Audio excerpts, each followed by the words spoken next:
Hello, everybody. Hello.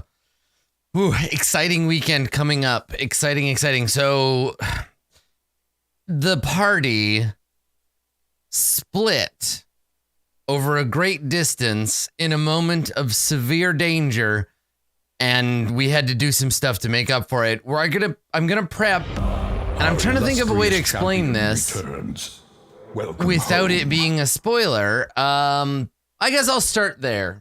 We'll start there. If you are tuning into this and you're not caught up on Court of Swords, which is to say you haven't seen episode 140, you're going to be spoiled. There's some major spoilers for episode 140 part 2, episode 140B, and probably some spoilers for the last few episodes as well. So if you're looking to avoid that and being spoiled is abhorrent to you, take thy leave. Otherwise, welcome to the Secret Cabal. We are going to talk about things to come and secrets of the game. So I'm really excited. About this. So at the end of the dwarf fortress situation, wherein the hammer of heaven was shattered, the edge of the void also broken, right? Shattered together. And then, on top of all that, the characters accidentally kill one of the triumvirate of leaders of Manum Ekbal.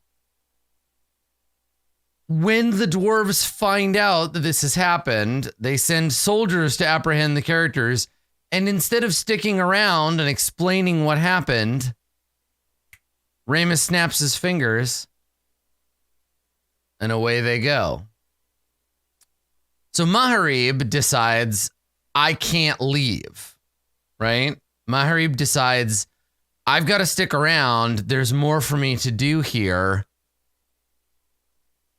And doesn't accept the spell. So we end up in this position where I've got 3 players in one location and 1 player in another. And so JP and I had a conversation after the last Court of Swords when that happened. And he said, you know what we should just do? Let's do a one-shot, just me and you. And I was like, yeah, that's great. Let's do it. We'll do the 3 characters for 1 episode, and then we'll just do an Adam Maharib 3-hour one-shot thing. So that's predominantly what I've got to prep for today. But if I get around to it, or if I feel like my brain is limber enough, we might do some future prep as well. But I just have to be sure that I'm ready for Saturday. Now, the challenge before me is to be prepared for a one-on-one game, which I haven't done of 5th edition and really haven't played in a long time. So I think that should be interesting, but a challenge, especially at high level. D&D is, yeah. So let's jump into it. Let's figure out what's left over. What do I need to prep for? What do I need to figure out for next session? And then we'll go from there. So we're doing a 3-hour session, which means I don't have to come up with too much for old Maharib here. But you know, we gotta fill that time. So I suppose we can start by establishing what's going on and looking at the current situation. So let's maybe do that. Yeah, we could definitely make a sidekick character. Yeah, totally. Or just make a second lower level character if they wanna bust out. We'll talk about that in a bit. So, okay. Maharib is separated from the others by a great distance and by dwarven hiding magic. He's in the chamber of the dwarven law keeper, who is dead. There are a bunch of very angry dwarves on the way, and I guess maybe I should map this out. Like if he wants to fight, right? If Maharib wants to fight, then I think I should give him the opportunity to fight, right? So let's make a quick map of that, just in case that's something that he decides to do. Maharib's pretty goddamn stubborn. And this one, this encounter, I don't expect him to be able to win. So I think we can just build it. We can build it the way we want to build it. They're trying to apprehend, so even if I beat him up, I'll be able to knock him unconscious. Okay. So I need a platform. Either we need to build one ourselves, or I need a platform. So what if Maharib gets murdered? I mean, by whom?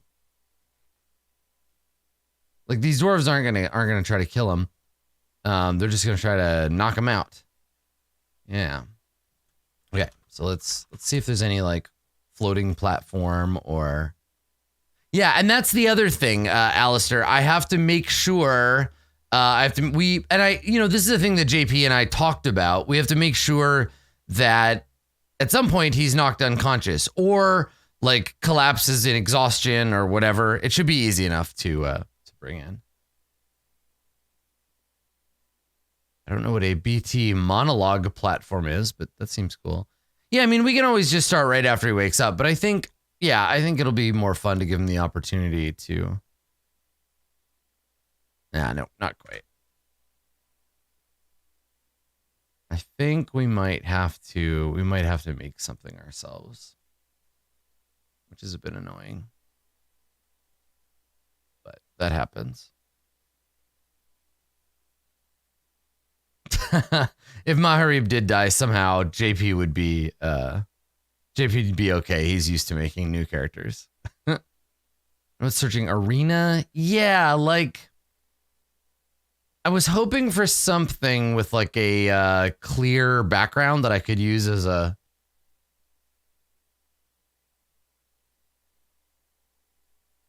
Yeah. Oh, hold on. That's a good shape. I wonder if these scale. They probably don't, but let's try. Yeah, it doesn't scale very well, hey. Blurs out pretty fast.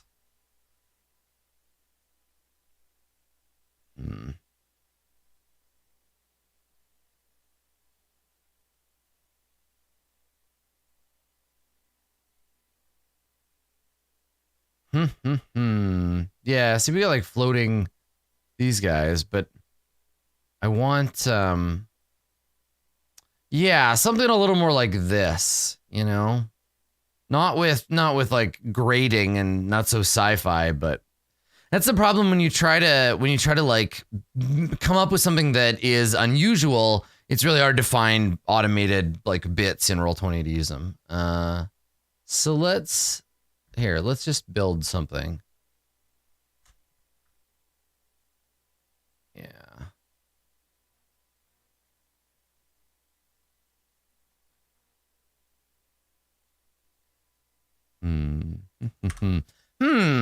Yeah, I've put a pretty big challenge in front of myself for this one. I wonder if, you know what? Here's the thing. Instead of this, let's just run this one, because I don't think it'll be a long fight. I think what we'll do is we'll run this one as a theater of the mind style encounter, because he'll get surrounded pretty fast anyway.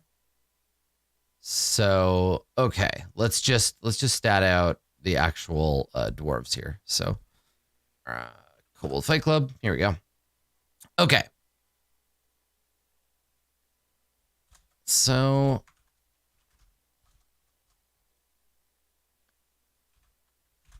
we're gonna open on a cadre of dwarven warriors comes to apprehend the Goliath assassin who killed their law keeper. God, and it's like they already didn't like Maharib. Oh, boy. Right? Like they already didn't like Goliaths, and so yeah, coming in and finding the lawkeeper dead and Maharib is the only one still there. That's a lot. Okay. It's one level 15 character. Durgar Warlord. Wolf Reaver Dwarf. Let's take a look at these Wolf Reaver Dwarves. Let's see if they're in here.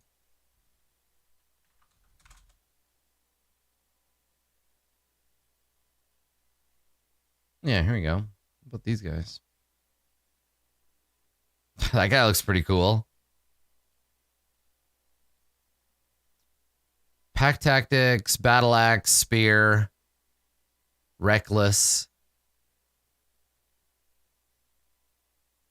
Yeah, sure. Okay. So let's use these guys. They're pretty simple. Maharib doesn't even have a weapon, so yeah, this fight will probably be over pretty fast. I fully expect he will get his ass beat. Okay, so who killed their lawkeeper? 8. What are they called? Wolf Reaver. Yeah, Wolf Reaver dwarves. They want to apprehend, not kill Maharib.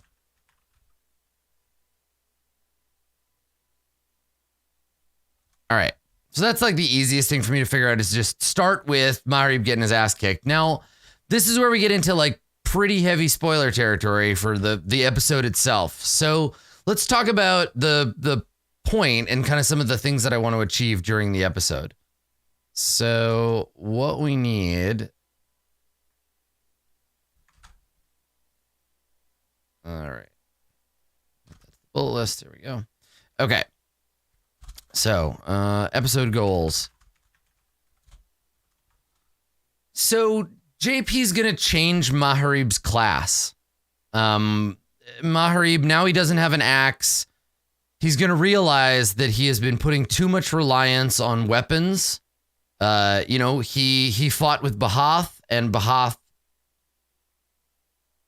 didn't end up working out for him, right? And then he got this axe, the Axe of the Void, and that was worse. Right? So now he is going to we're gonna make Maharib into a monk. Yeah. So the way we had kind of talked about it was this is sort of his like Rise of the Dark Knight Rises or whatever. It's his Bane story. So he's going down into the prison. And he's gonna come out a monk, basically. I'm not sure he's decided what kind yet, but that's sort of the plan. So give JP, the player, an opportunity to change Maharib from a fighter to a monk.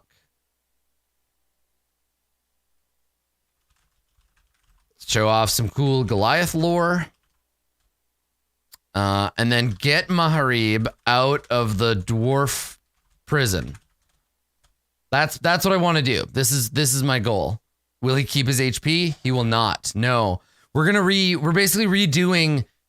He's essentially gonna remake Maharib. So he's gonna change his stats, he's gonna change his class. And he's going to rebuild around that. So his hit points will change and his abilities will obviously shift. Yeah. So I'm not sure, like, I got to get there. We're getting there narratively first, and then we'll get there mechanically.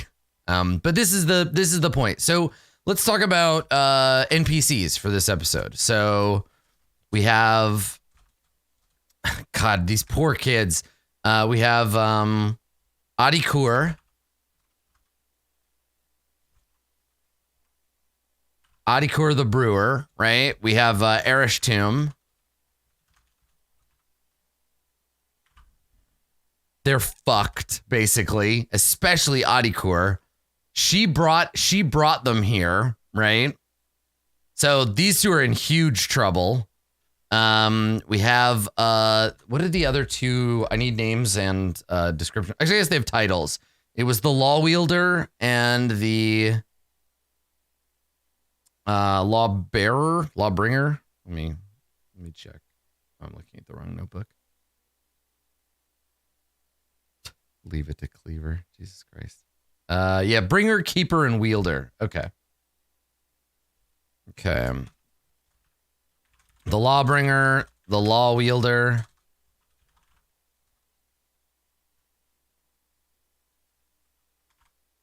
And then, yeah, there is that guard from the gate, but I guess he's responsible too. Yeah. Aga. That's right.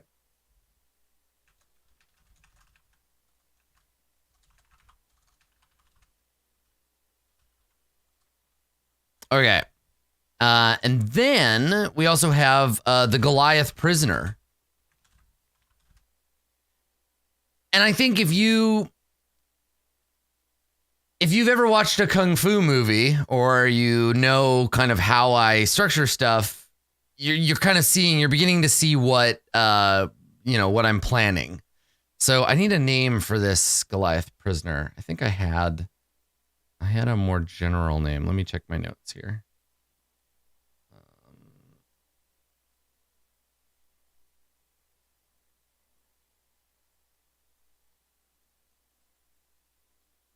Something. Let me keep looking here. Is this gonna be a one shot between just me and JP? Yes. Yeah, it is. Yeah.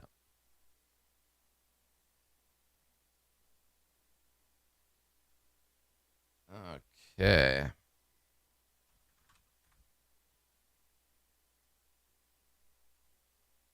Okay, cool. All right. So Hashim, the Goliath prisoner. So let's detail Hashim a little bit, because we don't really know much about him. So Hashim is an older Goliath, captured by the dwarves after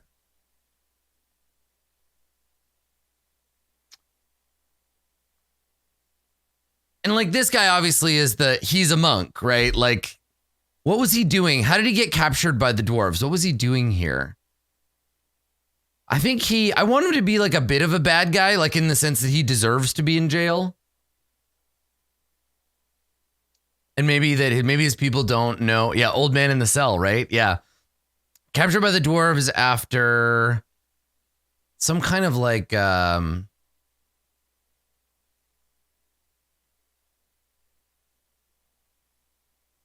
think he was trying to steal something from them. Yeah.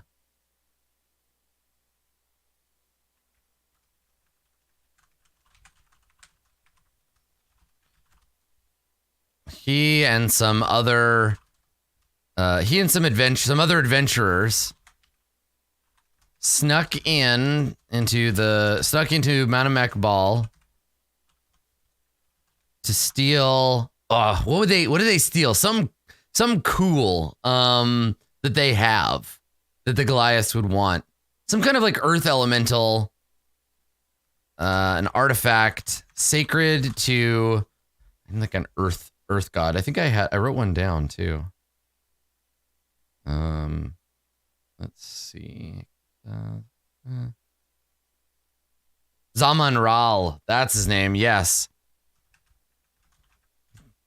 All right. Manamek Ball to steal an artifact sacred to Zaman Ral, a primordial of ancient ice. He's from. Yeah, I think, okay, yeah, so they still have it. They still have, let's call it like the, something of Zaman Ral, like the tier of Zaman Ral. Yeah.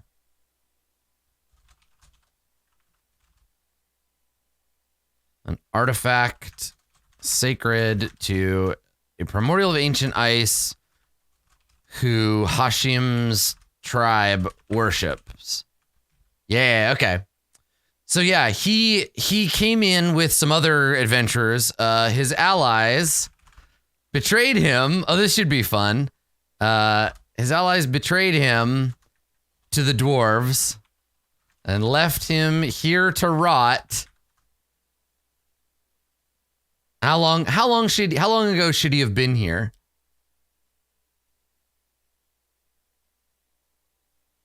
mean, this whole episode is going to be an extended training montage.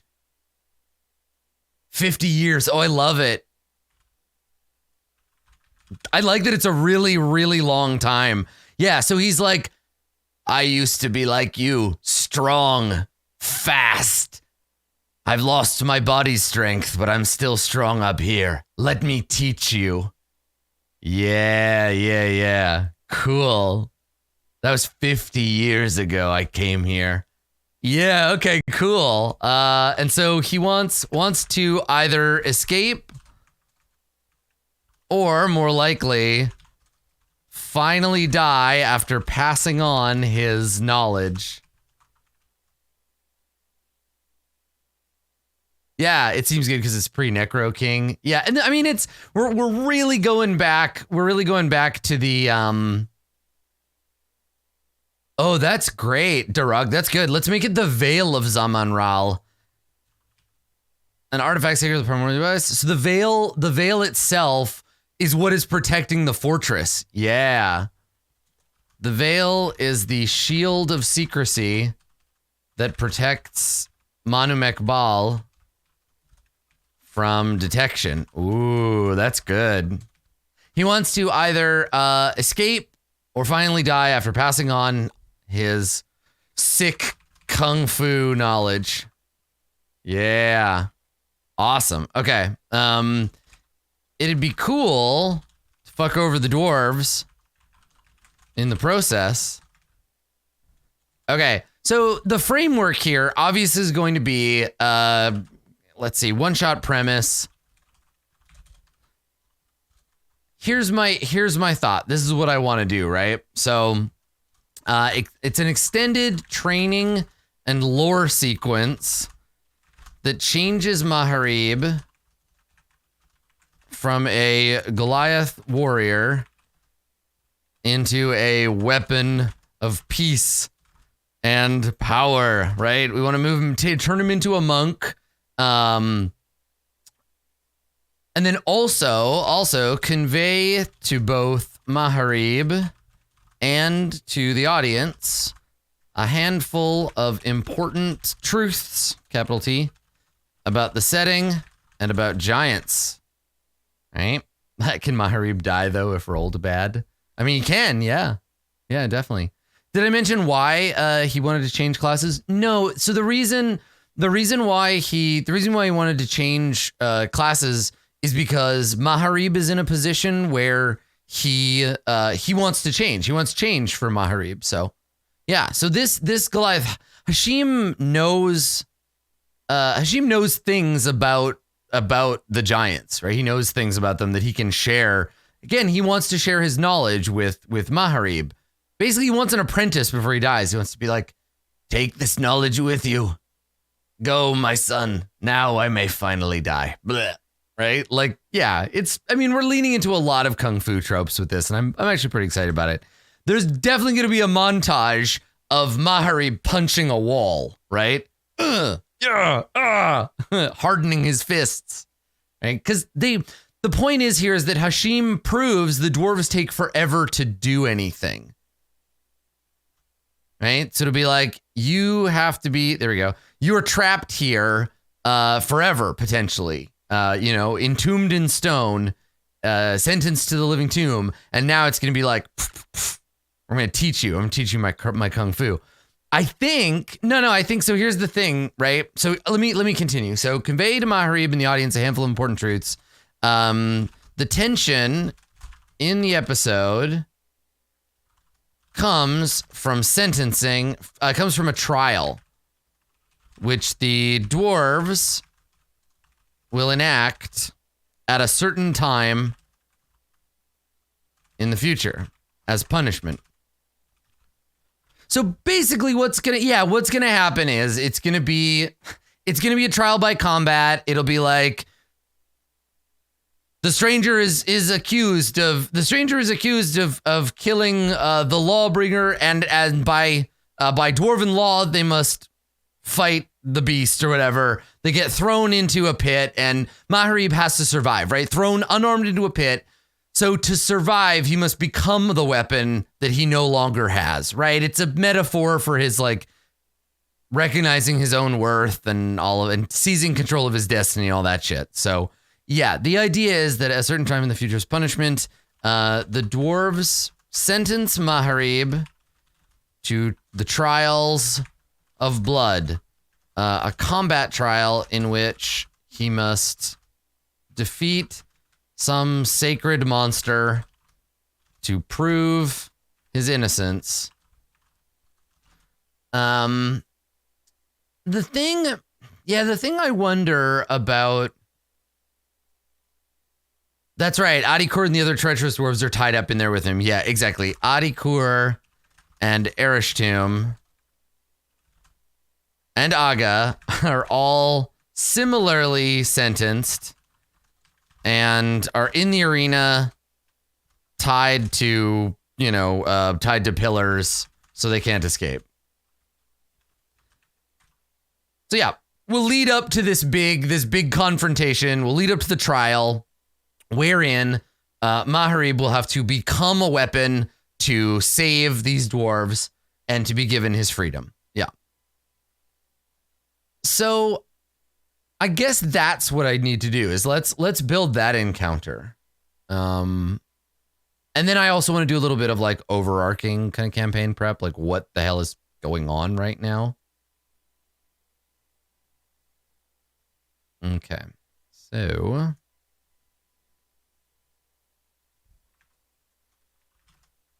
trial by blood. Okay. The only person Maharib can interact with is Erishtum and the Goliath. For the beginning, isn't there a monk ability that lets you have tongues by default? I think there is. I think there's like a speak without words or whatever ability. Yeah. So that'll be a revelation, right? When the dwarves are like, filthy Goliath, and like push him, and he can be like, don't you touch me, and like throw his hand aside. Like I think there's some opportunity for some really good moments. Okay, but first, I need like an arena, or I remember the arena options not being great, but let's take a look. And then we got to pick the thing that he's got to fight. Yeah. Make the surprise monster the other Goliath. Ooh. Okay. It's not bad. Ooh. It's got too much greenery. Not a dwarven arena. That's a cool arena, though. Training ground. Alchemy lab. Why did that turn up? Yeah, Tongue of the Sun and Moon. That's the one I was thinking of. Oh, that's pretty cool. That's very dwarven.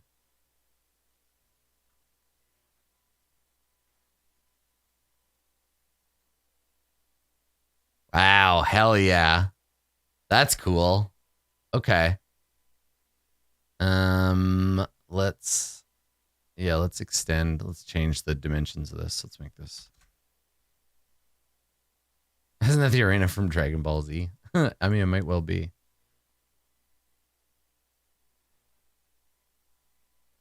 Let's see how big is everything now.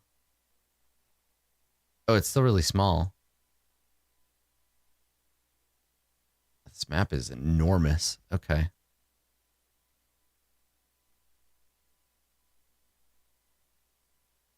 I guess I could just do here. Let me just do this. Map layer. And then align to grid. There we go. Okay.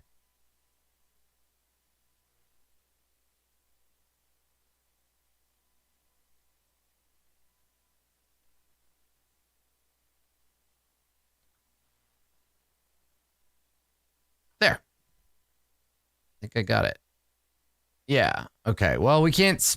Now I gotta make this. I gotta make the map bigger, I guess. Let's try that. Yeah, fine. I love when Roll20 has to like babysit you. Like your computer might not be able to handle this. There we go. Okay. So here's our arena. It's obviously way more complex than it really needs to be.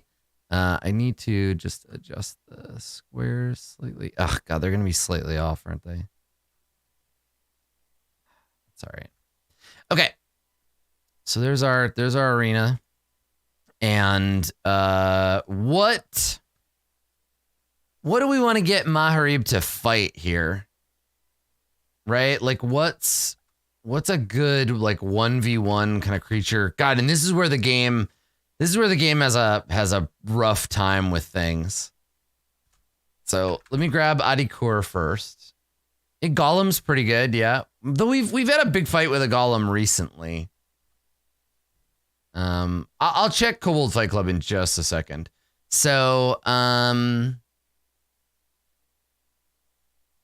what? He's level 15, I think. He might be level 16 by now.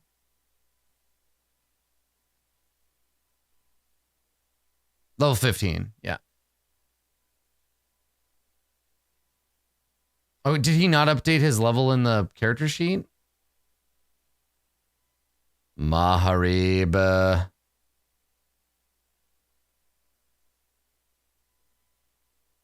Okay, anyhow, so I need... She was a brewmaster? Yeah, here we go, Cleric of the Brew.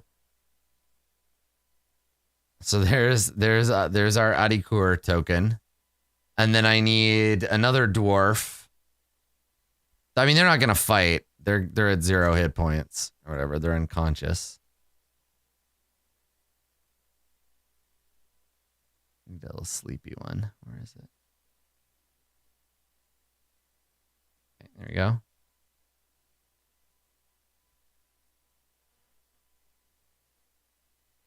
And then I just need like any other dwarf, basically.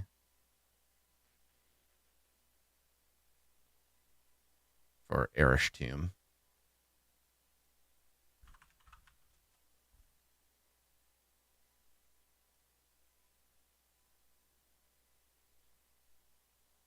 The hell's a ghost dwarf?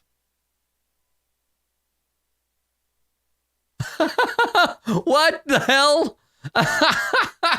Holy shit. The spectral visage of a wide-eyed dwarf stares out of the open visor of a suit of black plate mail, muttering to itself. Whoa. Whoa, ghost dwarf. Risen shades of dwarven paladins. Wow.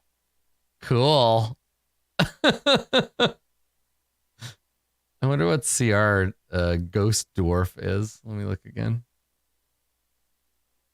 He's only got 81 hit points, only CR 6. You must fight many ghost dwarves. Anyway, we'll come back.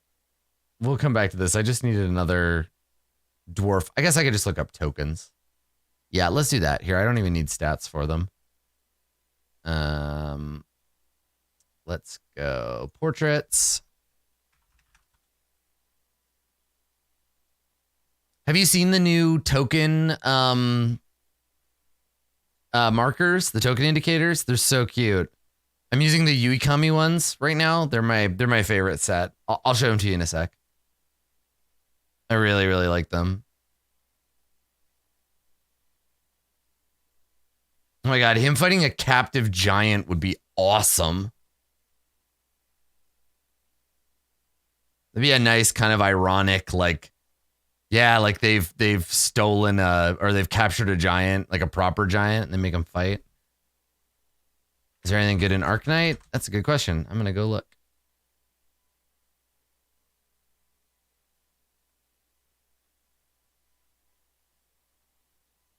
So many zombies. Oh, I guess I should search Arknight. Yeah, like, I mean, and it would be a good way for me to lead up to or like prove something that the dwarf was saying. A frost giant would be good because we know that the ice primordial is sacred to them. Yeah. So that could be fun. I think a frost giant might be a frost giant with some like extra stuff going on. Yeah, here we go. Here's some dwarves. Dwarf. Dwarf. Dwarf. Perfect. Okay, check this out. I love these. They're so good. So many more options now. Like, for example, these ones are restrained. So we'll put the little tied hands marker on them. Okay, so these three are tied to posts. Right? Let's put this in here. There we go.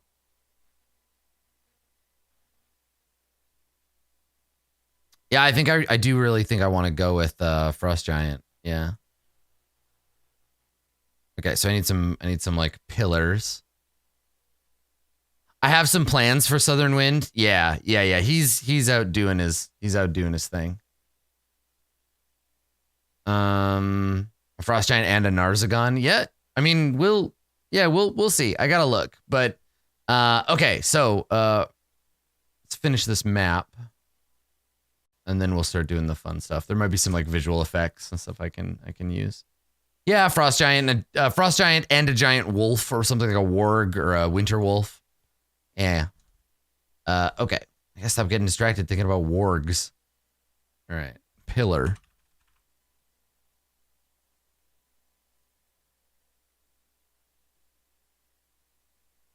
Like we've captured literal Odin, and now you must fight him. Okay, nothing in here has a shadow, so I need a no shadow kind of pillar. Oh, here we go. This is the Dwarven Keep's pillars. Perfect.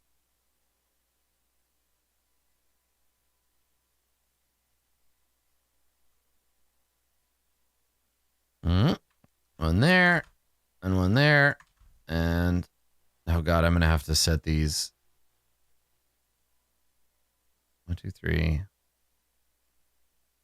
I want them to be even, but I don't know if there's enough. Oh, God. There's not an even number of... Oh, that's irritating. There's not an even number of them, so we'll just have to maybe spread them out. Like that? Ugh. Yuck. Okay. Well, here, maybe we'll just there's already some points we can just use. Let's just put pillars on them. There we go. All right. Oh no, I'm on this pillar. Help. Perfect. There we go. That'll do it. Okay. So let's do Frost Giant. Nah, the Goliath's punishment is to die down here of old age. Absolutely. Yeah. He'll die before basically. So we'll talk about scenes and stuff, and I'll get there, but yeah, we'll talk about that in a minute. Yeah. Because there's gonna be a scene where he dies and is like, you know everything you need to know, my son. Now go.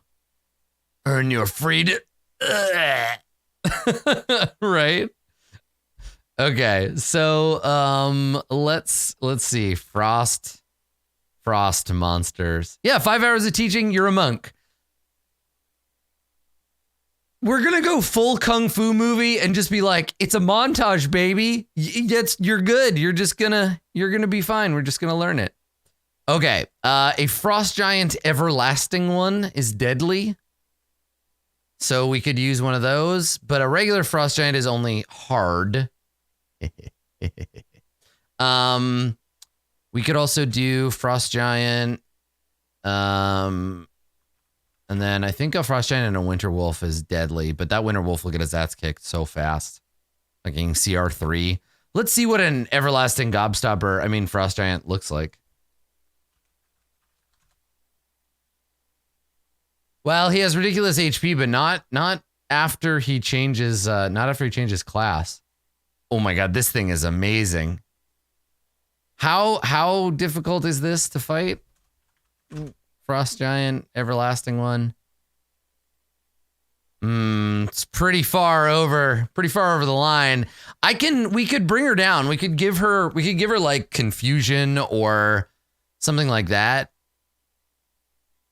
She doesn't have her rock throwing ability. Oh, she regenerates. We could take the regeneration. We could take the regeneration away. Really fits a Frost Giant who ate a troll or something. Yeah. Or we could give him a source of fire or acid. Yeah. You know what? Fuck it. Let's do that. Okay, yeah. Fuck it. Let's make Maharib fight a Frost Giant. The Brazers are calling for an animated fire effect. I know, I was just about to go looking for that. Yeah. Okay, so let's the NPCs could help. I mean, they're unconscious. I think their thing here is like a risk where I think I'll play her slightly suboptimally, where she'll turn and be like, I'm hungry, and like go try to kill one of them and have to like, waste. She's not going to be fighting perfectly optimally. Yeah. Okay. Let me get some fire effects up in that business. Give me some animated fire tokens. I wonder if there's a way for me to search for just animated ones.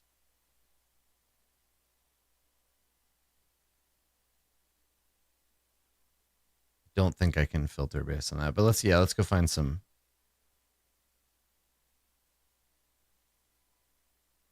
Fire.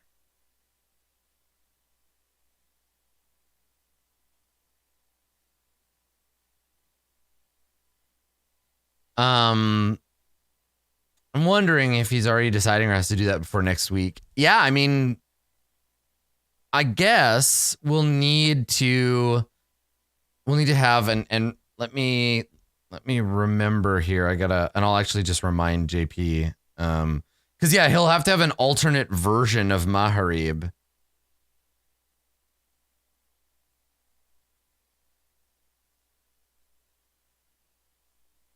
Because then we can do the fight, right? Okay. I'm literally messaging him right now. Monk version of Maharib. I'll assign you a new character. Okay, there we go. Okay, so let me do that right now.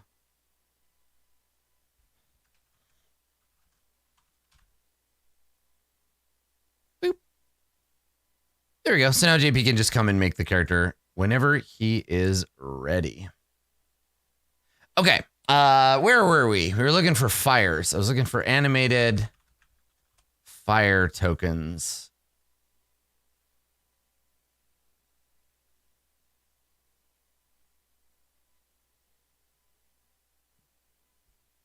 I thought that one was animated for some reason.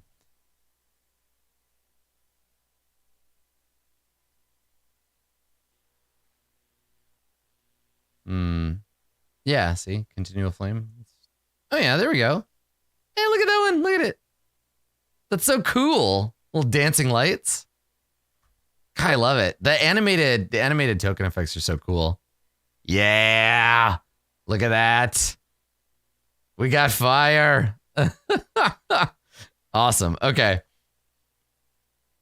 All right. So let's put that on the map layer.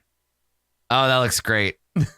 I love these. I'm hooked now. I'm hooked on doing the animation tokens. They're fun. Okay, so let me put this. I'm gonna just shove this to the map layer, and we'll do the rest of our work down there. Go. Copy and paste.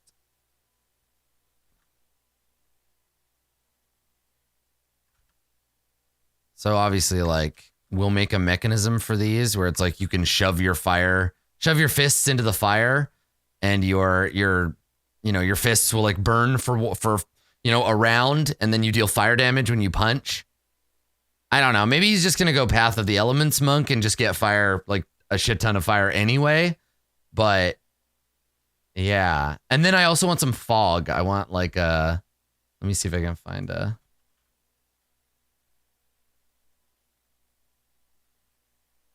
Yeah, I've got fog. I got this fog cloud. Let's take a look at that. I don't know if that's animated. Oh, I should look it up. Like so. Ooh, acid fog.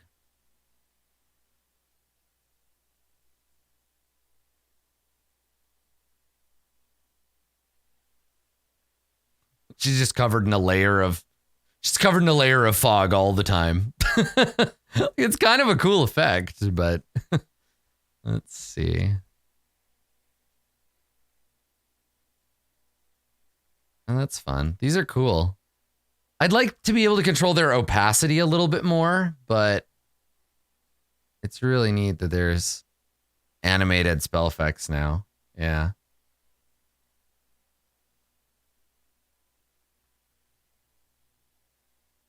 Use that first fog for mage armor. Yeah, right. Some of the effects are very, very subtle.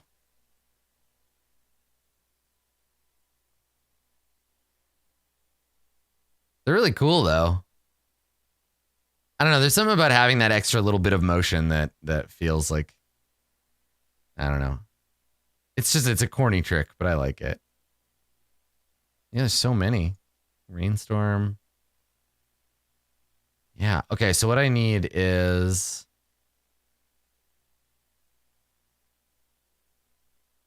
yeah, like a thin kind of fog.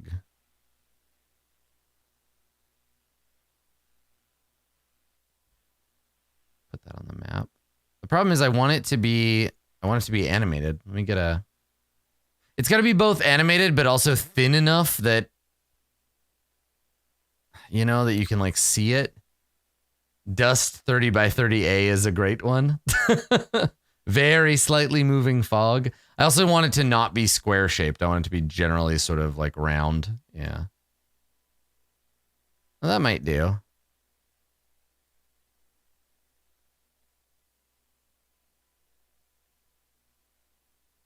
That's fun. Yeah, there we go. Cool.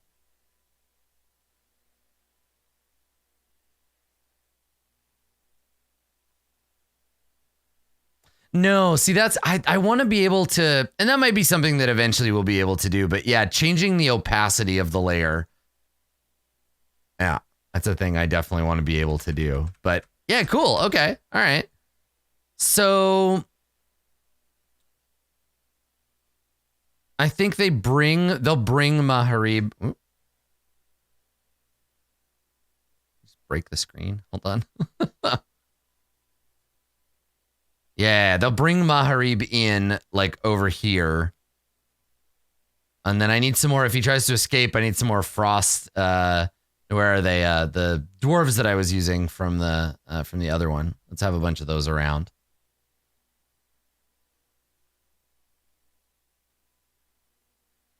Timeless Body, at level 15, your key sustains you. You suffer none of the frailty of old age. You can't be aged magically. You still die of old age, however. So the old monk isn't level 15 yet. Yeah, I mean, he doesn't have any actual class levels. He's just, you know. Okay, Dwarven Guard. I mean, this kind of prep is the classic, like, what people think of when they think of D&D prep, right? That, like, I'm making a map and I'm putting monsters on it. All right, and then I need some more. I need I need 2 more dwarves. From Arc Knight Portrait. Let's see if we can find a couple more dwarves as the law wielder and the law. That guy for sure. And then who are we not using yet? Maybe this one. There we go. Put them down there. And we got big Betty here. Okay. All right. So this encounter is situated. There is nothing to throw. I do need to. I guess we should make a note here. So Maharib must defeat the creature and then we'll be granted freedom. So what I need to do here is, first of all, what was his name? What Hashim knows. Okay, right. And then I guess the trial of blood is the other thing we need to deal with. And then scenes, right? So I have little bits and pieces that I can introduce throughout. So okay. So what Hashim knows is ancient and powerful Goliath martial arts techniques from several schools, as well as foreign techniques.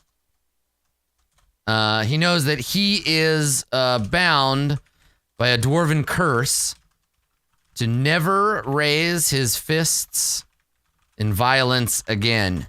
And I think he's got like a brand, right? Like a magical behavior altering, and you know the dwarves practice these on the orcs first.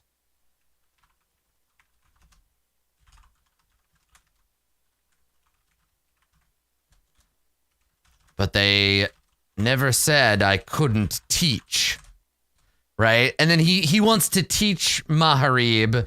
He wants to teach Maharib how to fight so that Maharib can carry on his legacy as a badass kung fu warrior. Yeah, cool. All right. As well as foreign techniques, mysterious to Goliaths. Okay. He also knows several stories about Goliaths, giants, and their past. Let's see. He knows about the Vale of Zamanral, right?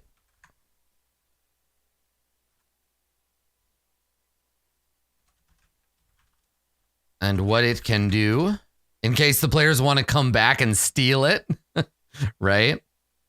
Okay. Tell Maharib the thing they saw. Yeah, exactly. All right. Vale of Zamanral and what it can do. He also knows he'll die in this place, right? Okay, and then the Trial of Blood is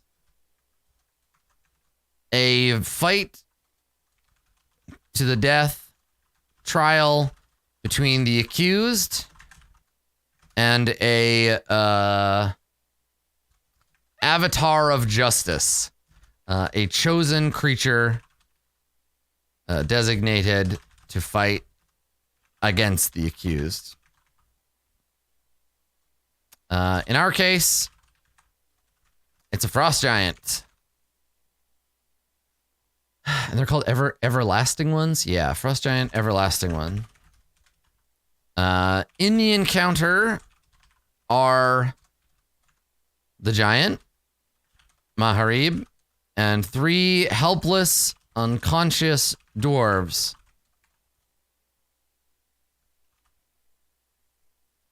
I'm surprised Adam's using Arial for this. I mean, it's what was built in. Here, let's do Verdana instead. Actually, I'm getting sick of looking at Verdana. Here. Now you're making me pick fonts. Aw, why'd you do that to me? There, we'll just make it Droid Sans. Yeah, Comforta is good. I think this is the yeah, this is a little too sci-fi for me, but it's a nice font. Cardo is the font that Forbidden Lands uses, I think. Cambria, what do you think? Bookerly? What do you every do it all in lobster. All right, I'm going back to a real font. Let's do Times New Roman. All right, let's go back to Droid Sans. Okay. So great. He knows he'll die here. He wants to teach Maharib And then fight to that trial between the accused and the Avatar of Justice. Okay, and then threaten the helpless dwarves from time to time.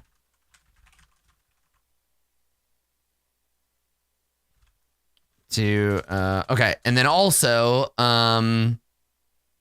Maharib can, in a pinch, plunge his fists into a brazier and light them on fire until his next turn, taking, I don't know, what do you think, 3d6 damage?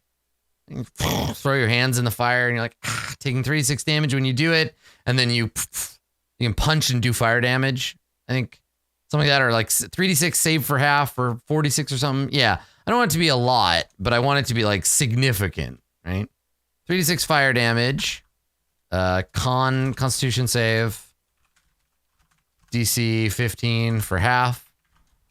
Could he pick up one and throw it? Yeah, probably. Taking 3d6 fire damage, but then dealing fire damage with any unarmed attack. There we go. Okay, cool. I guess he could also throw a brazier at the giant, but that extinguishes it and deals. So Baron von Aphedron says, monk's all about cultivating yourself. Becoming a high-level monk after a couple of hours seems a bit cheap. I'm more interested in letting my players be flexible and play the character they want to play instead of forcing them to continue to be a fighter just because I think it should take longer for him to become a monk. Also, high-speed concentrated training is like a martial arts movie trope. It's a thing that happens all the time. That like, oh no, the Emperor of Shadow is coming here. I've only got 5 days to perfect my Fist of the Stars style. Let's go, right? And then it's like training montage and then you're done, right? And then you have the big confrontation with the King of Shadows or the Emperor of Shadows, and away you go. How do you run a montage in D&D? You just do skill challenges. You can say, okay, 2 days later, this happens. 3 days later, this happens. Like it's just a framing situation, right? Yeah, you just say these scenes occur, but yeah, it's just they're in order, but they're not contiguous necessarily. Yeah. That extinguishes it and deals damage. Let's say, how much fire damage should you deal throwing a bonfire at somebody? 3d10? Can JP lose levels based on the montage? No. Yeah, let's say 46 to the target and I don't know, 5. No, let's say 2d6 maybe to anyone adjacent to it. Yeah, something like that. I mean, 5d10 is a lot, so I think this is like you pick it up, you throw it, it hits them and splashes. It's half a fireball. Yeah, I think that'll do. Okay. Cool.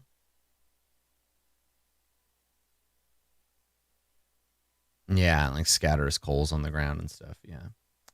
Yeah, let's do that. Let's find a little animated 2x2 that we can throw around. Yeah. Actually, I think the problem is it wouldn't be a 2x2. It'd be like everything around it. Yeah.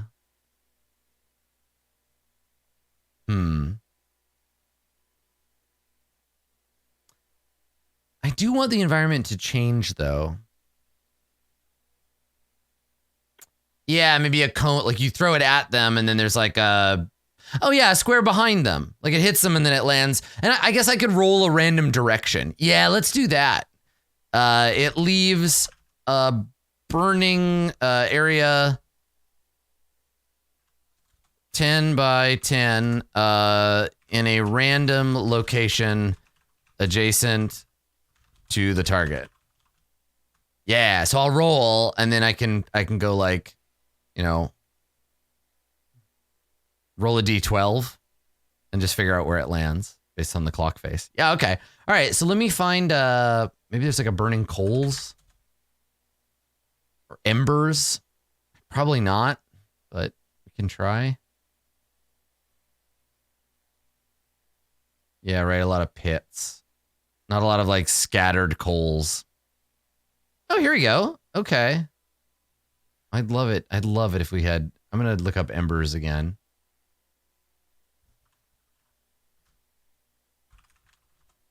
I just want some glowing embers.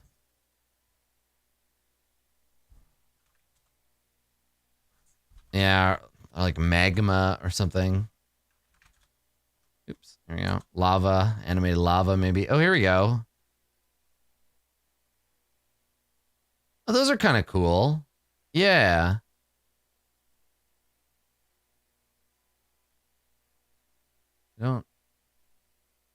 I don't see any animation on them. Maybe I grabbed an unanimated one.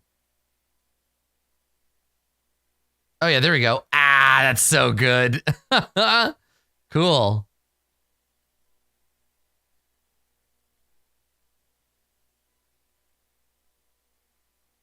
These little glowing danger zones. That's really fun. Yeah, I like it.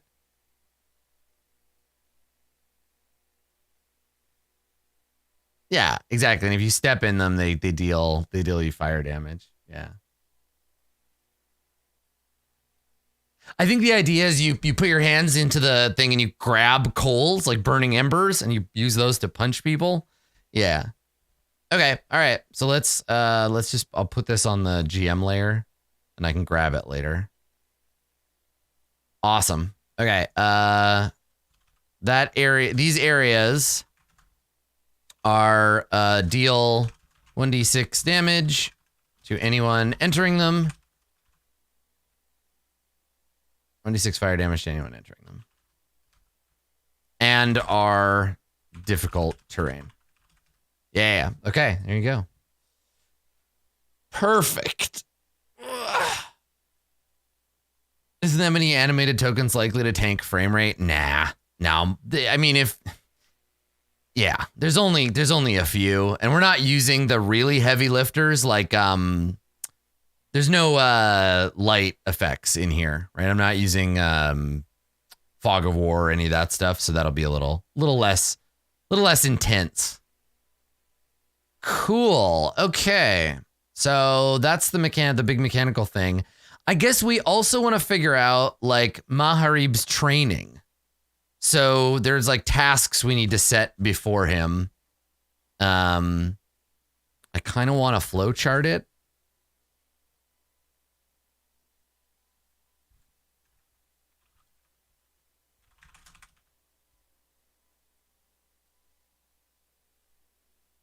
That's right. Wax on, wax off. Yeah. Okay. So let's make a flowchart here. How do you become a monk? All right. So I guess we have Maharib the fighter. Okay. Sidebar going. Okay.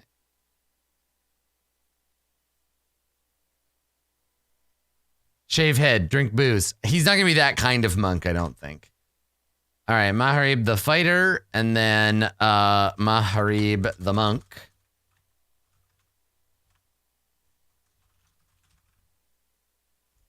Okay. All right. And then he needs to undertake some trials, right? What can he learn? And I think there's like patience. We gotta go full on like Kung Fu master trope here, like full Yoda. How do you, yeah, like, are you like, what do they need to teach him? Patience, endurance. There's definitely a wall punching like thing, speed, reflexes, right? Because he's strong, but he's slow, right?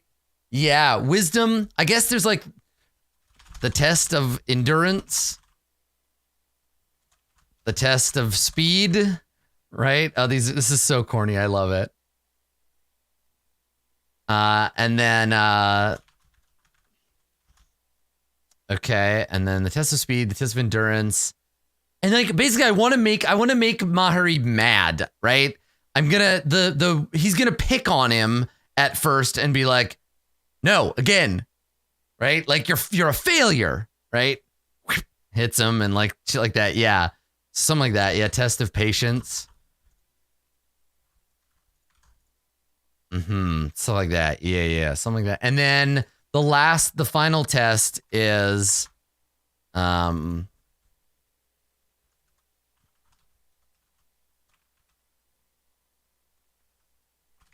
yeah, the burden of knowing. And that's where he gets like a bunch of secret Goliath stuff. That's right. He's stoic and stubborn. Yeah, okay. So Maharib, to become a monk, must succeed at these three monk trials, right? The tests. And while he's doing the tests, he's going to be learning about, you know, being a Goliath and what their actual secret history is. Yeah.